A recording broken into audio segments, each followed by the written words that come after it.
Good morning. I have a really weird shoe for you this morning. I was put onto this by someone who watches the channel, who let me know that Adidas recently came out with a different version of the Adios Pro 3, except it's not called the Adios Pro 3. It's from a line of Adidas products called Adidas Equipment, where they're basically trying to do like 90s inspired designs and mixing it with some of their newer technology. So these have the upper of a like normal running shoe from the 90s, like more of like a lifestyle type upper, not the stripped down Adi Zero version that's on the normal Adios Pro 3, but they have the full regular Adios Pro 3 midsole and outsole. So it's a super shoe on the bottom and a normal shoe on the top. So how's this combination gonna work? I guess we're gonna find out. So there's gonna be some inherent pros and cons to putting a normal shoe upper on a race shoe midsole, and those have to do with comfort, weight, and price. So there's pros and cons, one way or the other. The normal Adios Pro 3 retails for $250. These ones retail for $180, so significantly less right off the bat. But these also qualify for the 30% first responder discount, where a lot of times Adi Zero shoes are excluded from that. So if I ordered a brand new Adios Pro 3, which is not for sale from Adidas's website anymore, I may not be able to get that discount. So the shoe starts off cheaper and then I get another 30% off. So I basically have a brand new Adios Pro 3 midsole for $126, which is a pretty good deal. Now, as far as the weight goes, that's the first penalty of this switch up. I just weighed these before I came out. They were 11 point something ounces.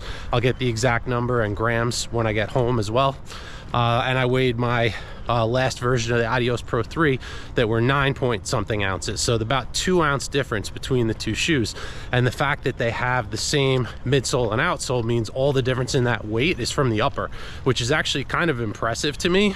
I didn't think uppers could make that much of a difference, but that's why all these race shoes have that super slim down upper. You really can shave off a lot of weight by making that minimal kind of mesh, very thin, breathable upper.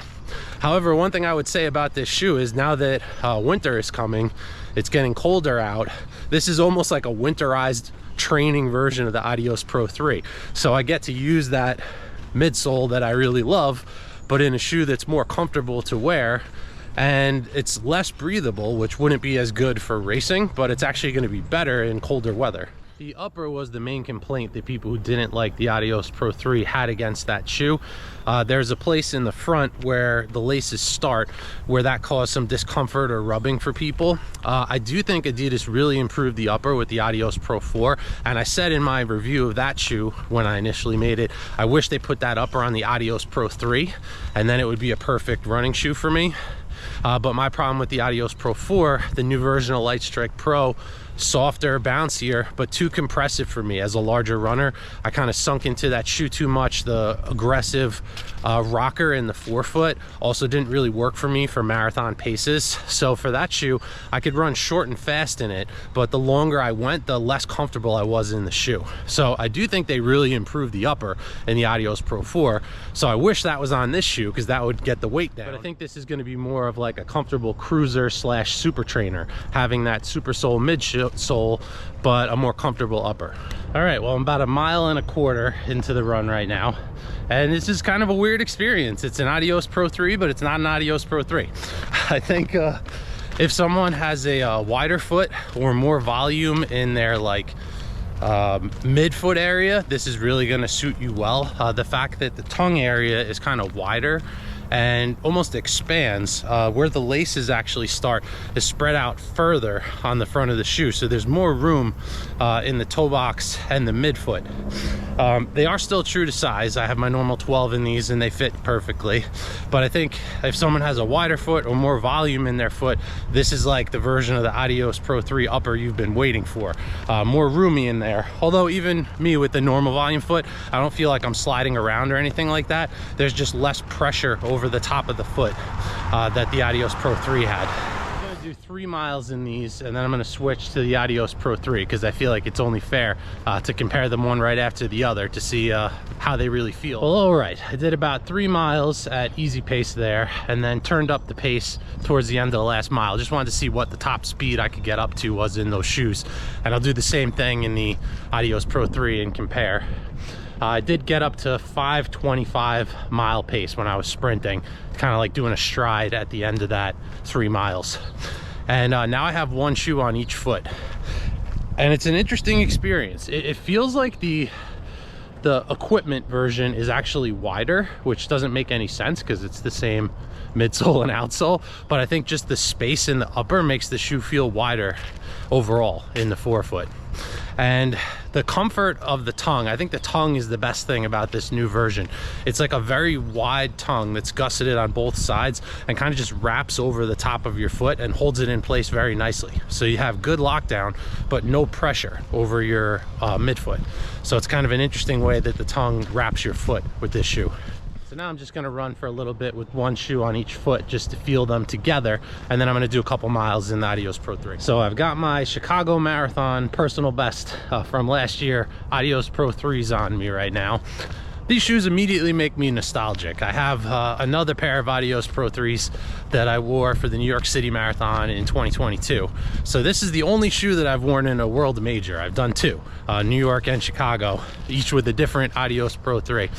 And one thing I can feel immediately when I put these on is that they're softer, and that's really because this original Light Strike Pro foam does take a little bit of break-in. It comes out of the box very dense, so it doesn't feel incredibly firm. It still has bounce and energy return, but I definitely can feel the difference in this pair that's been broken in. Has, I think, over 70 miles on it, or around 70 miles on it, and I've had for over a year, as opposed to a fresh pair with that midsole coming right out of the box. So I feel, we'll see when I run if I can really detect the difference in weight. I think I am going to be able to, but I also think I'm going to get more bounce and energy return from this version of the shoe just because it's been broken in a bit. All right, well, a couple quick things. I can definitely feel the difference in weight, and now Adidas has shown me the reason for those super lightweight thin uppers that they put on all the race shoes. 2 ounces of weight lost just from the upper is a huge amount of weight to lose. You figure most of that weight is going to be in the midsole, the outsole, the heavier part of the shoe, but tacking on a thick, heavy upper can really add weight to a shoe unnecessarily. So going back to the Adi Zero upper on these, the shoe does feel a lot lighter. And even though it has the same midsole, as I kind of mentioned earlier, these ones have been broken in. I've run in them about 70 miles, so I get a lot more bounce and energy return from this foam than I'm getting from the other shoe. That's just a factor of Adios Pro. Light Strike Pro foam needs to be broken in. The older version, you need to run in it a little bit to get the most softness and bounce from it. So right out of the box, the other shoe is feeling firmer with less energy return. It's the same midsole, it's just not broken in. So that's going to get better over time as I run in it more. But if somebody was looking to maybe pick up the equipment Adios Pro as a replacement for an Adios Pro 3 for racing, I don't think that's a good idea. It's not the same shoe. So I need to put some more miles on that shoe to break it in to get the midsole feeling good like this one. But it's a super comfortable shoe. I like the more room in the forefoot. It just feels good on top of your foot. There's no lace pressure. With this shoe, when I tie the laces tight, I do get lace pressure on the top of my foot. I'll end up with like a little X on the top of my foot from where the laces are digging in with the thin tongue. But as far as performance goes, this shoe is better. But as far as comfort goes, that one is better. So I think that one's more of like a super trainer than a racing shoe. And I don't even know what Adidas was trying to do in designing that. I think they're trying to make it more of like a lifestyle shoe. So they're like, hey, why don't we put this funky 90s looking upper on our good midsole, but we don't really care how fast it ends up being. So it's kind of like a Frankenstein shoe. They took parts from different shoes to create that one. So it's a unique kind of style to it, but it definitely does not have the same performance with the changes that they made to the upper. Again, I think the performance would get better though when I run in it more, and the Light Strike Pro foam has a chance to kind of compress and get more bouncy for me. Well, in the Adios Pro 3, I got up to 4:35 mile pace at the end of mile 5 in a sprint there. So I think that's almost a minute faster pace than I was running in the Equipment Pro there. So the moral of the story today is that weight matters. You know, a shoe going from 9 ounces to 7 ounces makes it kind of a light shoe to an elite level shoe.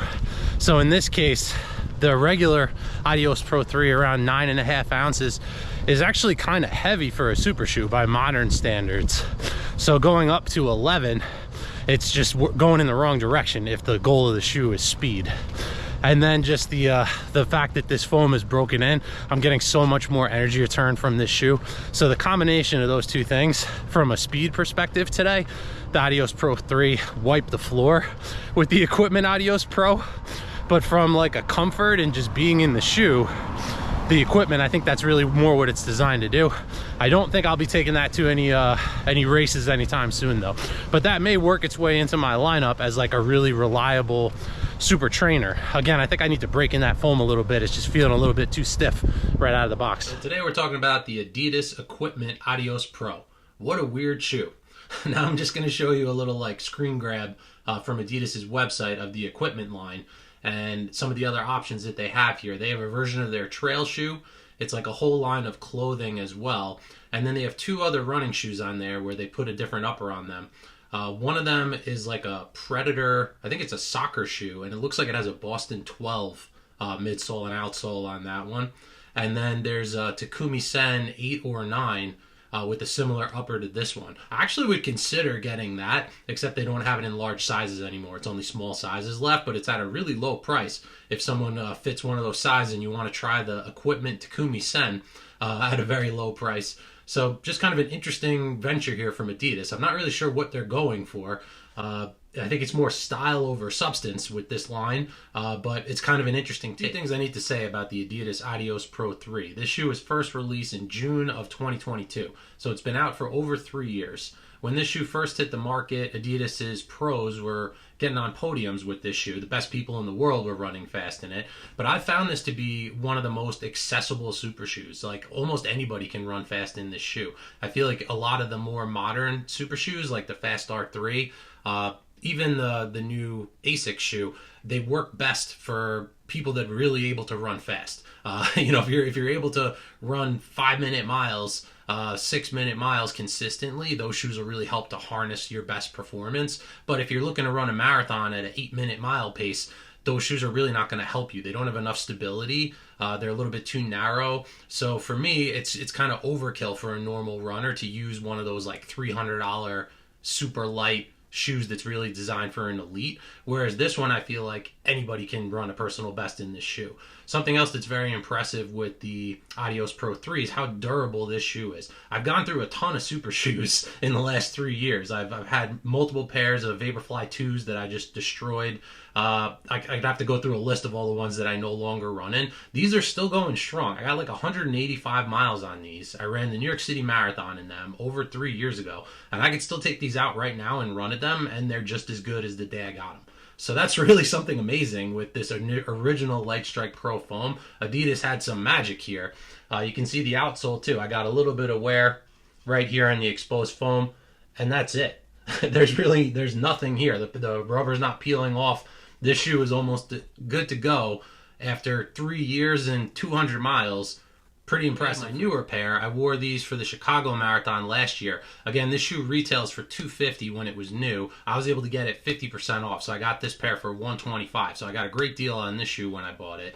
This one also, though, have some where the paint's peeling off on the exposed foam there, but that's the only wear. This one has just under 70 miles on it. So I ran about 28 miles on it leading up to the Chicago Marathon to kind of break it in, and then ran the marathon and really haven't used it that much since then because I have so many other shoes that I can run in. But every time I come back to this, I just appreciate it again, how stable it is, how consistent it is. I feel like this has a really stable heel compared to a lot of the newer super shoes that get very narrow in the heel. So if someone has a problem with overpronation or you're more of a heel striker, a lot of those modern shoes don't really help you out, especially in a longer race. When your form may be failing and you're going back to your heel a little bit more, this shoe is stable for me and propulsive whether I'm running an 8-minute mile or a 6-minute mile. So it covers that whole range really well.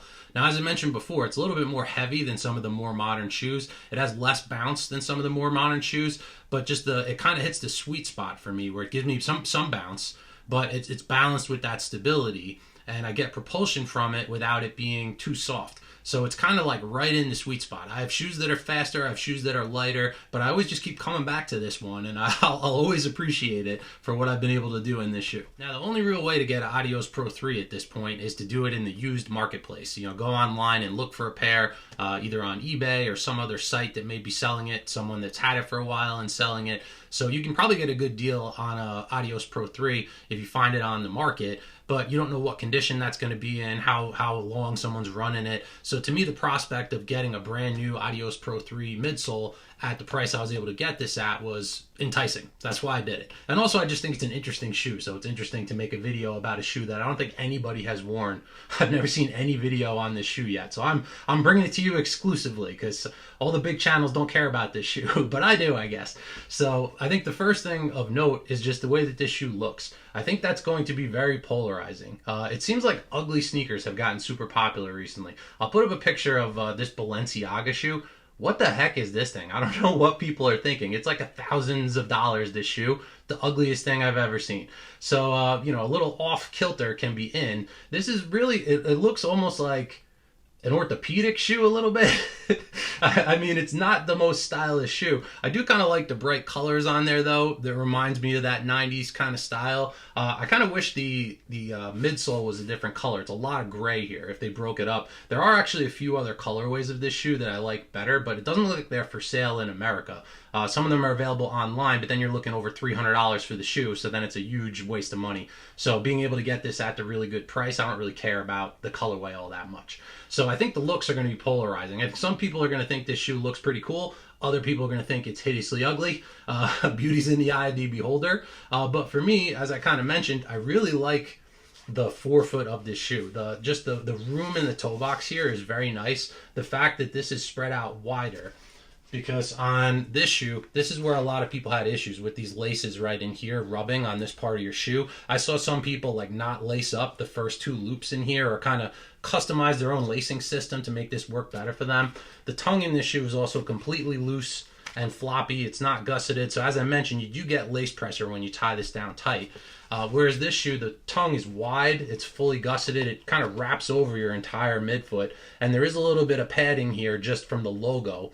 Where you tie this down, there's no lace pressure, so it's just more roomy in the forefoot, more comfortable overall for sure, but then you're paying for that in weight. I think part of that too is these like plastic things on the side really aren't necessary. That's adding to the weight. And you can see this whole part is reflective and not perforated at all. It has like a coating on it. So I could actually see this as being almost waterproof. It's not advertised as a winter shoe or a Gore-Tex shoe, but I don't think anything's going to get through this part right here.